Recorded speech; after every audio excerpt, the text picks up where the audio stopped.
Yo, what's up guys, it's Jack and welcome back to another video.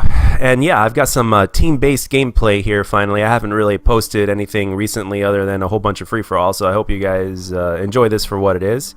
But anyway, that's not what this commentary is about. This commentary is going to be about the Call of Duty engine and how we really could use a brand new engine, because if there's anything that's been milked more than supply drops or more than the Call of Duty community itself when it comes to the game, I would say that the Call of Duty engine takes the cake, because we've been pretty much playing on a modified Quake engine since, I believe, COD 4. And if I have my facts wrong on that, and if it's been sooner than that, please let me know down in the comment section. But to my knowledge, since COD 4, it's been a modified version of the Quake engine. It could very well be even since before that, since like COD 2 or something like that. So if any of you out there that happen to see this video and know that fact for a fact, please let me know down in the comment section, as well as the other things that I'm about to say in this video, because who knows, there might even be somebody that's in development of video games that has a little bit more intel on this, or who knows, maybe a developer might see this and be like, yeah, it does, yes and no, this and that, you know, get the facts straight and all that kind of stuff. So anyway, back on the subject at hand here. So we've been on a modified, like every single time they make a new Call of Duty, they pretty much modify the engine from the Quake engine, and every single iteration it gets modified and modified. Some people will even argue that the engine itself kind of gets recycled sometimes. Actually, quite frankly, if you think about it, that's probably what it is. But anyway, so since we've been playing on a modified Quake engine, like back in the Ghost era, I think it was, is around the time when they announced that from now on we're going to be having a 3-year development cycle as opposed to a 2-year development cycle, because we're also including Sledgehammer in the rotation or whatnot. So every single developer is going to have an extra year to make a better game. So one of the first things that came to mind, if memory serves correctly, is the fact that I'm like, okay, yes, they're doing it. They're going to build a brand new engine from scratch, because if you think about it, Call of Duty, in terms of its engine, it's never really completely had its own identity. So in a sense, Call of Duty has never really been its own kind of game or something like that. At least not completely. I mean, it is its own kind of game, but at the same time it isn't, because it's operating on an engine from a different game. So granted, heavily modified, it's still that engine at its bones, to the bone. So I think the game, like I mentioned in one of my previous videos, I personally think we could use a new bone transplant, so to speak. But what is it going to take exactly? All I know is that it's going to be I know that it's going to be time consuming. That's pretty much a given when you're building an engine from scratch, like from the ground up, literally from nothing. Just like pretty much building anything from scratch takes extra time. There's absolutely no difference here. There's no doubt about that. But is it going to take? Does it take so much time to the point to where the 3-year development cycle isn't enough? I mean, please let me know down in the comment section, especially for those of you guys that are very, very tech savvy and know about the technical side of things a hell of a lot more than I do.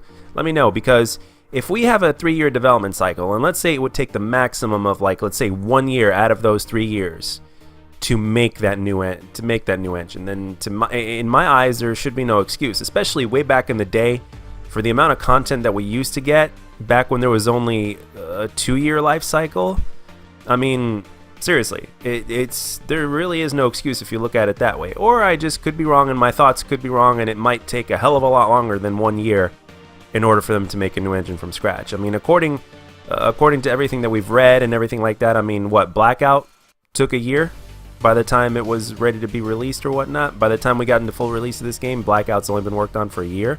So I mean, I don't know, but the thing is this: I'm sure, just like everything else, there's a business and a political side of things, especially when it comes to making money in video games and revenue and all that kind of stuff. I mean, I get it, you know. I mean, it pretty much runs everywhere. Money has its hand in everything.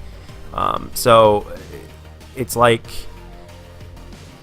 I'm sure it makes a lot more sense for them to spend that year to make something like Blackout, which will attract more people and therefore get more money, and at the same time blah blah blah and all this other shit.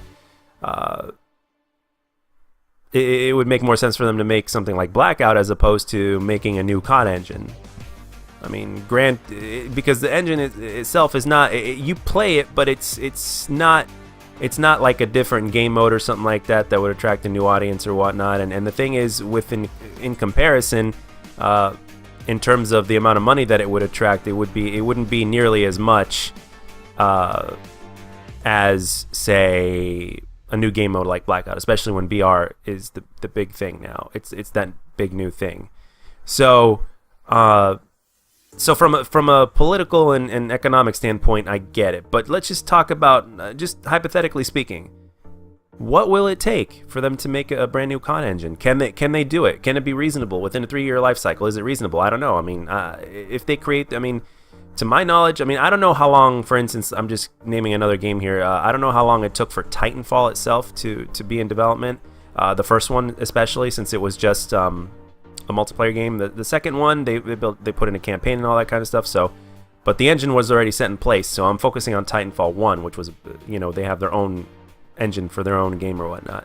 So I wonder how long the engine itself took to build from scratch. Hell, I might even tweet at Vince Sampella right after making this video. I might tweet at him and ask him. I think I've tweeted at him once, and I think he responded. It was a long time ago, so I'm not gonna scroll back and try to find that tweet if it was even that. But sometime, every once in a while, a few developers will respond back to me. The one that has responded back to me the most, and usually it's you know, I'm basically praising their game, is Cory Barlog, for the guy that made God of War, the new God of War. You know, I've tweeted at him numerous times, and he responded almost every single time. So, but the thing is that I really am curious. So right after recording this, I'm gonna tweet at Vince Sampella, and maybe he'll get back to me. So, but it's a fair question to ask, and I figured maybe you guys might let me know about it, especially if Vince Sampella doesn't reply. He might. And if he does, you know, I mean, it's, you guys that follow me on Twitter will see it. But if there's anything that we really need in order to fix some of the problems, or at least alleviate a lot of the problems, or relieve a lot of the problems that we have in Call of Duty in terms of the rubber banding and all that other shit, and who knows, maybe even the hit detection as well. I know it's a lot of it is also netcode based. I do know that. But at the same time, every little bit helps, and I think a brand new engine would definitely help with that. So, and quite frankly, I mean, we know that they could do it, at least from a money standpoint. You know, they can certainly afford to do it. I mean, Activision's got a shit ton of money. But at the same time, they're looking at it from the door that swings both ways. It's like, okay, even if we were to do this, you know, what would we get back in return? So anyway, guys, that's all I got for this one. Let me know down in the comments section what you guys think and your input. And as always, if you enjoyed the video, let me know. And if you didn't, let me know what I can do to make my videos better. And I'll catch you guys on the next one.